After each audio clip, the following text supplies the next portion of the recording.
Praise lord. అధ్యాయం దావీదు కీర్తన 84 first నుంచి. సైన్యములకు అధిపతికి యెహోవా నీ నివాసములు ఎంత రమ్యములు, యెహోవా మందిర ఆవరణము చూడవలనని నా ప్రాణము ఎంతో ఆశపడుతున్నది. అది సొమశిల్చున్నది. జీవం గల దేవుని దర్శించుటకు నా హృదయము నా శరీరం ఆనందంతో కేకలు వేస్తున్నది. సైన్యములకు అధిపతికి యెహోవా నా రాజా నా దేవ, నీ బలిపీఠం మీద పిచ్చుకలకు నివాసంలో దొరికాను. పిల్లలు పెట్టుటకు వానకోగిలకు గూటి స్థలం దొరికాను.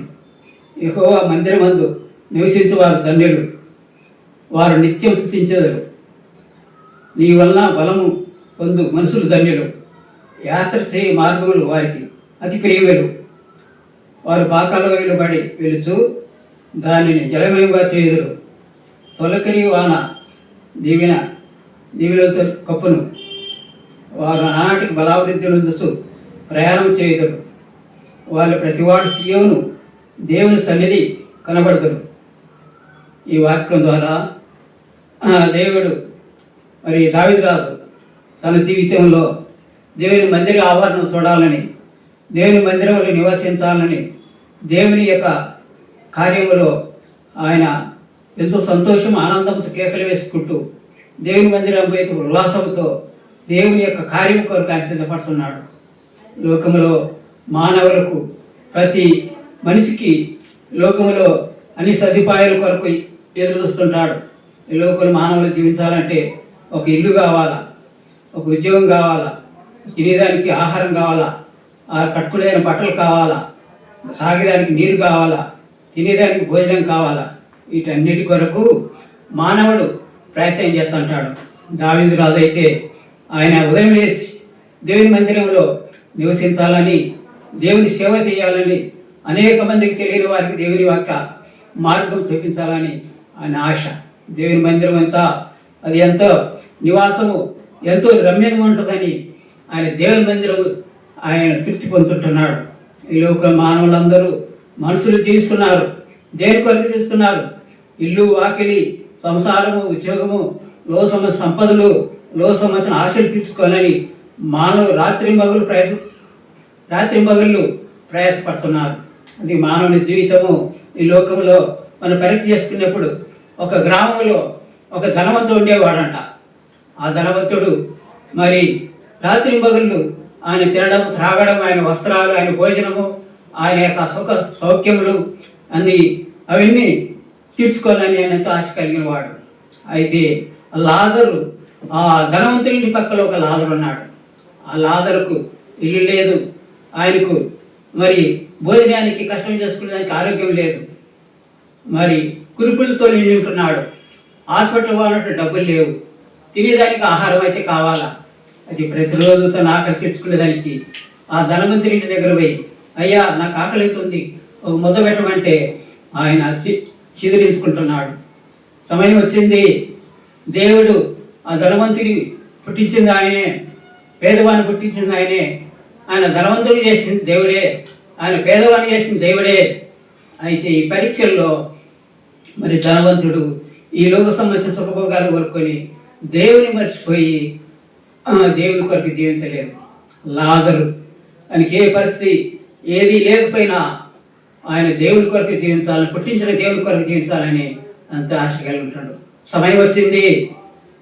ఆ ధనవంతుడు మరి దేవుడు ఈ లోక యాత్ర ముగించిన తర్వాత అక్కడ తన ఆత్మ పాతాళంలోకి మనకి వెళ్ళిపోయి, శరీరం భూస్థాపన చేసినవి కానీ ఆత్మ పాతాళంలోకి లోపడింది.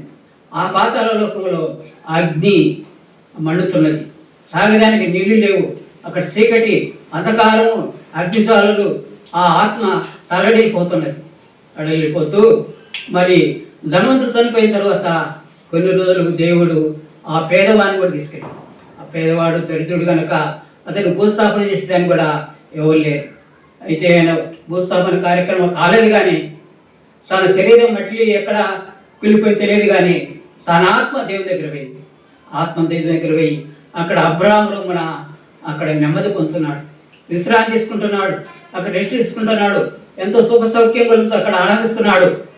ఇదంతా ఎవరు చూస్తున్నారంటే ఈ ధనవంతుడు చూస్తున్నాడు.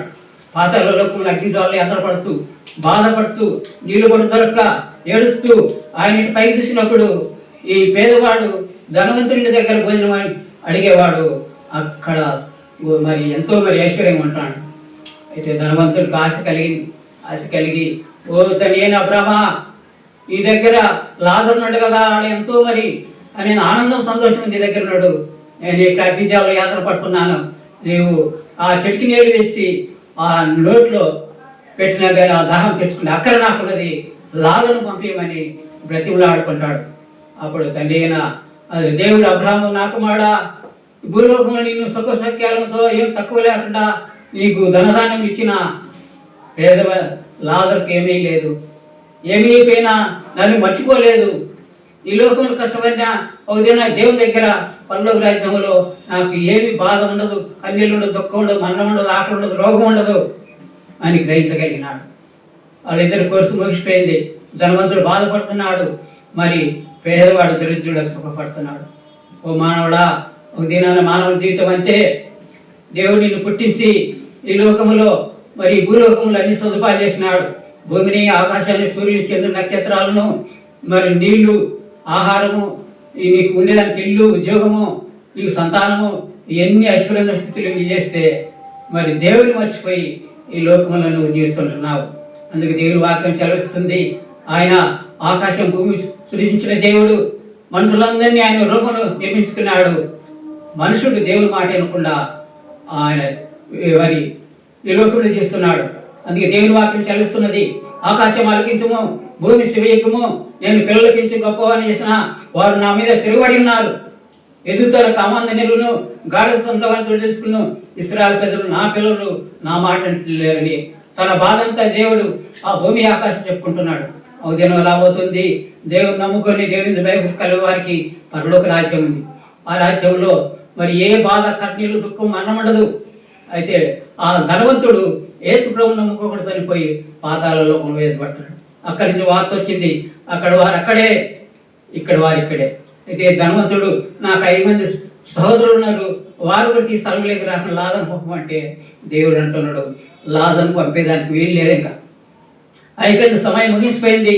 తరుణం ఉండగానే మరి సృష్టికర్త దేవుని మర్చిపోయి సృష్టమును పూజించి ఈ ఆ పాతాళంలో అగ్నిగుండంలో ఏర్పడుతున్నాడు.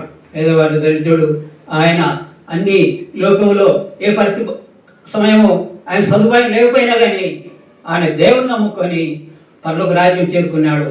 నువ్వు సుఖపడిన వాడిని బాధపడుతున్నావు, ఆయన బాధపడిన వాడు ఇప్పుడు సుఖపడుతున్నాడు. అక్కడ వారు అక్కడే, ఇక్కడ వారు ఇక్కడ. ఇది కోర్సు ముగిసిపోయింది.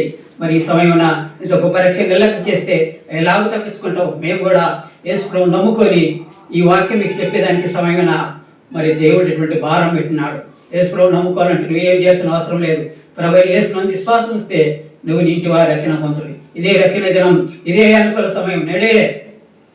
మరి ఈ సమయము మళ్ళా రాదు కనుక ఈ సాయంకాల సమయంలో 2026 సంవత్సరంలో కొత్తూరులో మరి నూతన యెరూషలేము ప్రార్థన మందిరంలో దైవసేవకుడిగా 2 చేతులకి బ్రతులాడుకుంటున్నాము.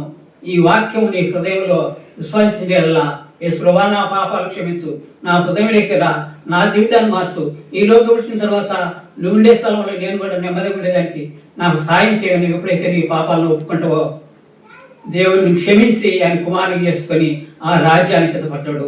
అక్కడ నువ్వు సంతోషం, ఆనందంతో ఉంటావు. నువ్వే కాకు, నువ్వు రక్షణ పడితే నీ ఇంటి వారు కూడా రక్షణ పొంది దేవుడు అందరికి కూడా సాయం చేస్తాడు. ఈ సమయన లేఖన భాగం ద్వారా మీకు అందించబడిన దావీదు రాజు తన జీవితంలో దేవుని కొరకు ఆశ కలిగి జీవించి ఆయన ఏ రీతిగా మనగొడుతున్నటువంటి స్థితిలో ఎప్పుడు మరి ఆ దేవుని మందిరంలోకి వెళ్ళి దేవుని సంతోషించి ఆనందించి మనం జీవించాలని ఈ లేఖనం ద్వారా మీకు హెచ్చరిస్తున్నాము. మీ కొరకు ప్రార్థిస్తాం. ప్రేమల తండ్రి, గొప్ప దేవుడు తండ్రి, మరి ఈ వాక్యము మరి దావీదు కీర్తన 54వ అధ్యాయంలో దావీదు రాజు ఏ రీతిగా దేవుని మందిరంలో పోయేటప్పుడు సంతోషం, ఆనందంతో కేకలేసుకుంటూ ఆయన కాలం గడిపినాడు తండ్రి. అటువంటి జీవితం నాకు మాకు అందరికీ చేసేసి ఈ లోక యాత్ర ముగించుకున్న తర్వాత పరలోక రాజ్యం అది శాశ్వతమైంది. యేసు నామమున ప్రార్థిస్తున్నా తండ్రి, ఆమేన్.